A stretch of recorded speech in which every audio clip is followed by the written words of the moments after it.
പാരിജാതം തിരുമിഴി തുറന്നു പവിഴമുന്തിരി പൂത്തു വിടർന്നു നീലോൽപലമിഴി നീ മാത്രമെന്തിനുറങ്ങി പാരിജാതം തിരുമിഴി തുറന്നു പവിഴമുന്തിരി പൂത്തു വിടർന്നു നീലോൽപലമിഴി നീ മാത്രമെന്തിനുറങ്ങി നീ മാത്രമെന്തിനുറങ്ങി നീ മാത്രമെന്തിനുറങ്ങി. ഞാൻ ഈ പാട്ട് പാടാൻ കാര്യം, ഉറങ്ങരുത്, നമ്മുടെ ഷോ റിപ്പീറ്റ് ഉണ്ട് രാത്രിയിൽ, അതും കൂടെ കാണണം. എന്തായാലും നമ്മുടെ അതിഥി അല്ലെങ്കിൽ മത്സരാർത്ഥി, അദ്ദേഹത്തിനെ ഞാൻ ക്ഷണിക്കുകയാണ്.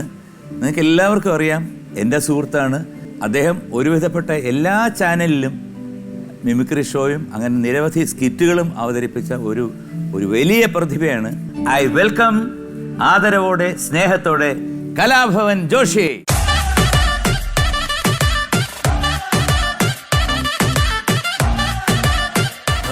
നമസ്കാരം ചേട്ടാ. വളരെയധികം സന്തോഷം. അമൃത ടിവിയുടെ പറയാം നേടാം എന്ന് പറയുന്ന ഈ പ്രോഗ്രാമിൽ ഈ ഫ്ലോറിൽ എത്താൻ സാധിച്ചതിൽ. എങ്ങനെയുണ്ട് ജീവിതം? നന്നായി പോകുന്നു. പിന്നെ നമുക്കറിയാലോ ഇപ്പോഴത്തെ ഒരു കാര്യങ്ങളൊക്കെ, എന്നാലും വളരെ ഇങ്ങനെ സന്തോഷകരമായിട്ട് നമ്മൾ പോവുകയാണ്, മുമ്പോട്ട് പോവാണ്.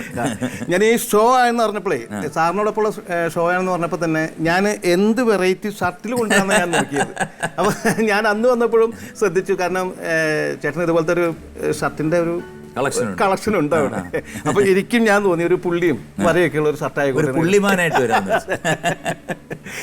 ഒരുപാട് കാര്യങ്ങൾ ചോദിക്കാനുണ്ട്. തുടക്കം, അതുപോലെ തന്നെ ഒരുപാട് കാസറ്റുകൾ, അതിനുശേഷം സിനിമ, തീർച്ചയായിട്ടും പിന്നെ ഒരുപാട് അനുഭവങ്ങളൊക്കെ ഉണ്ട്, ഒത്തിരി കാര്യങ്ങളുണ്ട്. അപ്പൊ തുടങ്ങാം. ജോഷി, ഈ പ്രോഗ്രാം കാണാറുണ്ടോ? തീർച്ചയായിട്ടും ഉണ്ട്, ഞാൻ കാണാറുണ്ട്.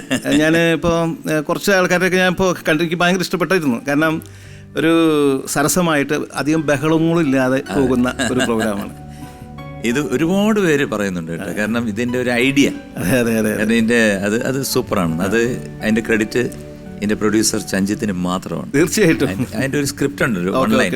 ഇതിന്റെ ബാക്കി കാര്യങ്ങളൊക്കെ അറിയാമല്ലോ. 3 സെഗ്മെന്റ് ആണ്. കേറിവാട മക്കളെ, സവാരി ഗിരി, രാജമാണി. ഞാൻ ഒന്നും പറയുന്നില്ല, നമുക്ക് തുടങ്ങാം. അപ്പം ഇന്നത്തെ സിനിമ ധ്രുവം എന്ന സിനിമയാണ്. മമ്മൂക്ക ടിക്കറ്റ് കിട്ടാൻ വേണ്ടി ഒരുപാട് കഷ്ടപ്പെട്ടുള്ള ഒരു സിനിമയാണ് ധ്രുവം എന്ന് പറയുന്ന സിനിമ.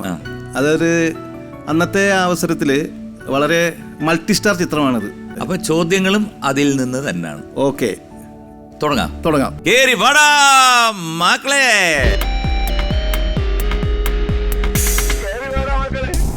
ആദ്യത്തെ ചോദ്യം ഇതാ, ശ്രദ്ധിക്കും. നരസിംഹ മന്നാടിയാർ ഗൗരിയെ കല്യാണം കഴിക്കുന്നത് ഏത് അമ്പലത്തിൽ വെച്ചാണ്? എ, കാമാക്ഷിപുരം ക്ഷേത്രം, ബി, കല്യാണിപുരം ക്ഷേത്രം, സി, മധുര മീനാക്ഷി ക്ഷേത്രം. 20 സെക്കൻഡ്സ്. എനിക്ക് തോന്നുന്നത് കാമാക്ഷിപുരം അല്ലേ? കാമാക്ഷിപുരം ക്ഷേത്രം. ഏ, ഞാൻ എടുത്തിട്ട് പൂട്ടി അവിടെ ഇരിക്കട്ടെ. ഞാന് കേട്ടൊരു സത്യം ഞാൻ ചോദിക്കുകയാണ്, സത്യമാണോ ഇല്ലയോ എന്ന് അറിഞ്ഞൂടാ. പറഞ്ഞോ. ഇതിനൊക്കെ നിങ്ങൾ ഈ കലാരംഗത്ത് വരുന്നതിന് മുമ്പ് പുട്ട് കച്ചവടമായിരുന്നെന്ന് കേട്ട്. അതും ഓണത്തിന് മാത്രമേ ഉള്ളൂ എന്ന് കേട്ടു. ഓണത്തിനാക്കിയുള്ള പുട്ട് കച്ചവടം. അതെന്താണ് അതിന്റെ ഒരു സംഭവം? അതിന്റെ സംഭവം എന്താന്ന് വെച്ച് കഴിഞ്ഞാല്, ഞാൻ കലാഭവനിലൂടെയാണ് ഞാൻ മിമിക്രിയിലേക്ക് വരുന്നത്. അവിടെ നിന്നാണ് എന്നെ ഈ പുട്ട് കച്ചവടത്തിലേക്ക് കൊണ്ടുപോകുന്നത്. അത് എന്നെ കണ്ടെത്തിയത് അന്ന് ഞങ്ങളുടെ എതിർ ടീമായിട്ടുള്ള ഹരിശ്രീ എന്ന് പറയുന്ന ട്രൂപ്പിലെ ഇന്ന് ഉമ്മൻചാണ്ടിയിലൊക്കെ ഫിഗർ ചെയ്യുന്ന രഘു കളമശ്ശേരിയാണ് എന്നെ കണ്ടെത്തിയത്. അത് കണ്ടെത്താനുള്ള കാരണം എന്ന് പറഞ്ഞാൽ, ഓണത്തിനിടയ്ക്ക് പുട്ട് കച്ചവടം ആദ്യം തുടങ്ങുന്നത് നാദിർഷിക്ക, അബി ആൻഡ് ദിലീപേട്ടൻ, ഇവർ 3 പേരും ചേർന്നാണ് തുടങ്ങുന്നത്. സൈമൺ ചേ നവോദയയുടെ കാസറ്റ്. അങ്ങനെ 3 വർഷം കഴിഞ്ഞപ്പോൾ ഇവർ സ്വന്തമായിട്ടൊരു കാസറ്റ് തുടങ്ങി. അതാണ് ദേമാവേലി കൊമ്പത്ത് എന്ന് പറയുന്ന കാസറ്റ്. അങ്ങനെ ഈ ദിലീപേട്ടൻ ദേമാവലി കൊമ്പത്ത് ചെയ്തപ്പോൾ ഒരു നല്ലൊരു ഇന്നസെന്റ് അവിടേക്ക് പിന്നെ വന്നിട്ടില്ല. കാരണം ഏറ്റവും നന്നായിട്ട് ആ സമയത്ത് ഇന്നസെന്റിനെ അനുകരിക്കുന്നത് ദിലീപേട്ടനാണ്. പിന്നെ അത് കഴിഞ്ഞതിന് ശേഷം എനിക്ക് തോന്നുന്നത് ടിനി ടോം ചെയ്തിട്ടുണ്ട്, രമേഷ് കുറുമശ്ശേരി ചേട്ടൻ ചെയ്തിട്ടുണ്ട്, പിന്നെ ജയ്മോൻ സേവർ ചെയ്തിട്ടുണ്ട്. അങ്ങനെ 7ാമത്തെ ഭാഗത്തിലാണ് ഞാനൊരു പുട്ട് കച്ചവടവുമായിട്ട് ഞാൻ വരുന്നത്. അത് ഞാൻ എൻ്റെ ഒരു ഷോ നടന്നുകൊണ്ടിരിക്കുമ്പോൾ അന്ന് ഹരിശ്രീയുടെ പ്രോഗ്രാം ഉണ്ട്, അവരെന്നെ കണ്ടെത്തി.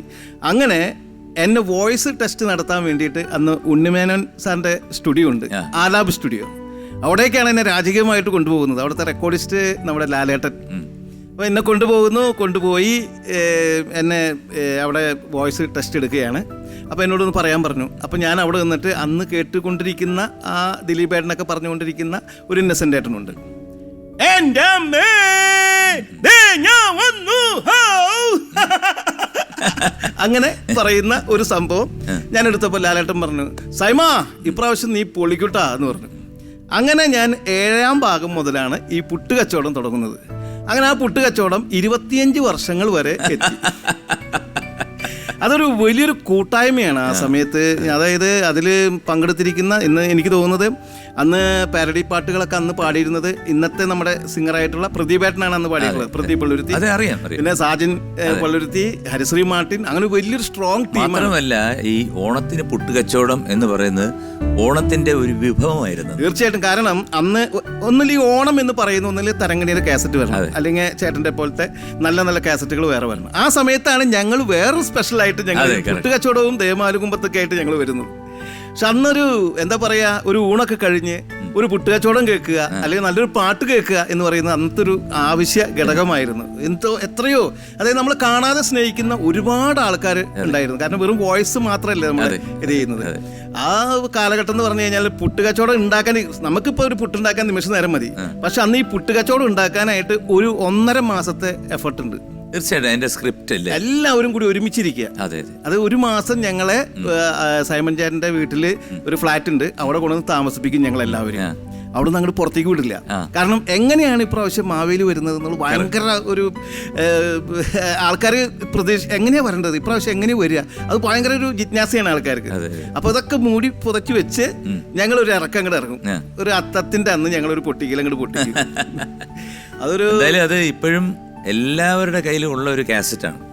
മേ ബി അതിപ്പോ CD ആയിട്ട് മാറ്റി, CD ആയിട്ടുണ്ട്. ഇപ്പൊ നമ്മുടെ യൂട്യൂബിലും ഇതൊക്കെ സെർച്ച് ചെയ്താൽ അത് നടക്കും. പിന്നെ അതിന്റെ ഏറ്റവും വലിയ സംഭവം എന്ന് പറയുന്നത്, ഈ പുട്ടുകച്ചവടം പണ്ട് നടത്തിയിരുന്ന ഇപ്പൊ ഞാൻ ഒരു പുട്ടുകച്ചവടത്തിന്റെ അല്ലെങ്കിൽ ഒരു പുട്ടിന്റെ ബ്രാൻഡ് അംബാസഡറാ. അത് ശരി, ഏത്? ജസ്റ്റ് പുട്ട് എന്ന് പറയും.